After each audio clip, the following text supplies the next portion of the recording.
Sinusulong ni Senator Robin Padilla na Sara and Amy tandem for 2028, given na Senator Amy is a sister po ni President. Thank you. Sila din po ang dating tinawag na Team Itim. So ngayon po, wala pong maaaring tugon at hindi pa po tumutugon o nagre-react ang Pangulo patungkol po dyan. Lumulutang yung Lenny Riza, pambangga dun sa Sara Amy. Ano pong reaction ng palasyo? Wala pa rin po. Hindi pa rin po ito na pag-uusapan. May we get the palace's reaction to the remarks from the Makabayan Bloc describing Vice President Sara Duterte's announcement of her intent to run for president as a threat to congressman amid the pending impeachment complaint? They think that her declaration could be intended as a panakot to congressman, so they would reconsider their positions on her impeachment. How does the palace view these statements? Opinion po yan ng Makabayan Bloc. Siguro kung yan po yung nararamdaman nila, maaaring may katotohanan.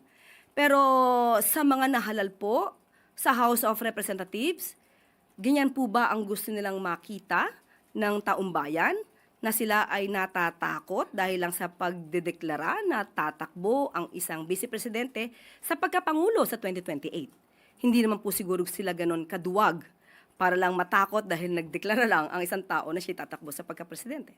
How does the president see this affecting his plans, his governance? Wala, hindi maapektuhan.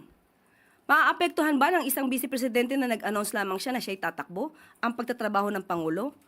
Kung ang iisipin lamang ng Pangulo natin ay ang mga sinasabi ng vice-presidente, hindi natatakbo ang gobyernong ito. The vice president's tirades against him dahil yun nga po, it's election season.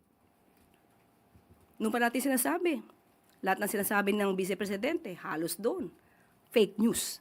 Ano pa ba ang dapat sagutin pa ng Pangulo kung kayong mismo taga-media alam nyo na ang lahat halos ng sinasabi ng vice-presidente ay fake news?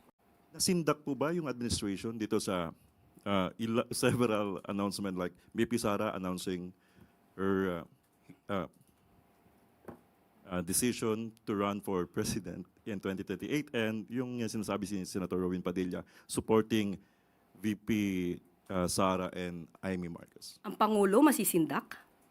Hindi naman po kasindak-sindak yung pag-a-announce na siya'y tatakbo sa pagkapangulo dahil ramdam na po even before ang kanyang pangangampanya sa labas.